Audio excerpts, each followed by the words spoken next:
Satnam, y'all. Raj Prem here. I wanted to talk to you today a little bit about um,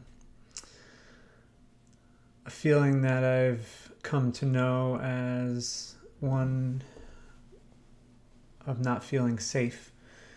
And essentially, it has made me go into a very vulnerable place, a place that I think I've avoided going my whole life. Initially, for decades, for a good couple decades, I used drugs and alcohol to hide from these feelings of insecurity and not feeling safe. And essentially, I wanted to share with you where that comes from. I've come to do a lot of studying and training on some of the psychological aspects that surround this, what's called an attachment style. Um, and it comes as a result of the relationship that we had with our primary caregiver.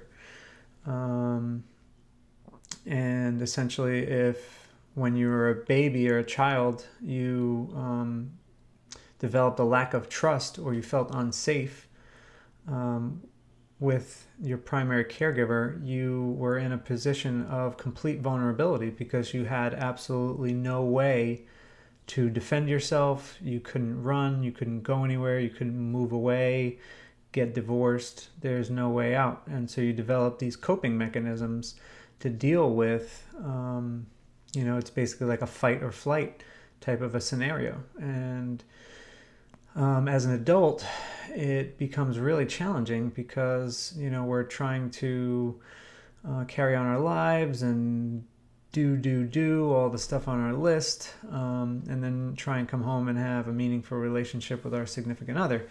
And what I've come to learn is that many of us have these adaptations or coping mechanisms, attachment styles, if you will, to deal with these fears of not, basically feeling insecure, feeling not safe. And, it might come up as anger, defensiveness. We might avoid and not want to let people in. We might be really anxious around certain people. And this isn't in all relationships. For me personally, it's only in my romantic relationship with my significant other, my partner. And it has potentially wrecked our marriage. We each have our stuff, but I'm just owning my stuff but I'm so grateful that she has been a mirror for me to see where this stuff has come from. And we're kind of hanging on by a thread, and I don't even know if the thread is there anymore, but I'm just so grateful to have been able to finally find out what is causing this behavior, this trigger, this pattern that I've been acting out. And so there are many ways to go about repatterning these implicit memories, basically, is what they are. We are reacting to a specific situation based on a previous memory, and it's all in our unconscious. We don't do it consciously. It's not like someone walks into a room and they rub us the wrong way and then we consciously react to it. That's something different.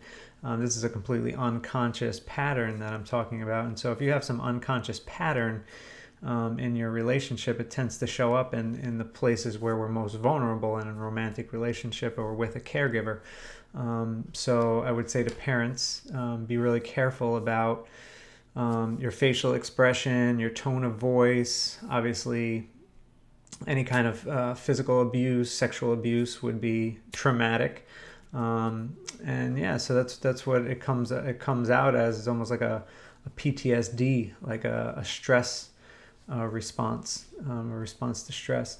And it's been a really intense ride to come to this realization. But I'm really grateful, and I just felt to share with those of you out there who might be struggling with some pattern in your relationship. And I would highly recommend Diane Poole Heller's work and many other authors that I can recommend, but I won't go into that right now. So yeah, you guys can check me out. Do me a favor and subscribe to my YouTube channel. That way I can get a cool short little link from YouTube rather than having this big long link that I put out on my posts. And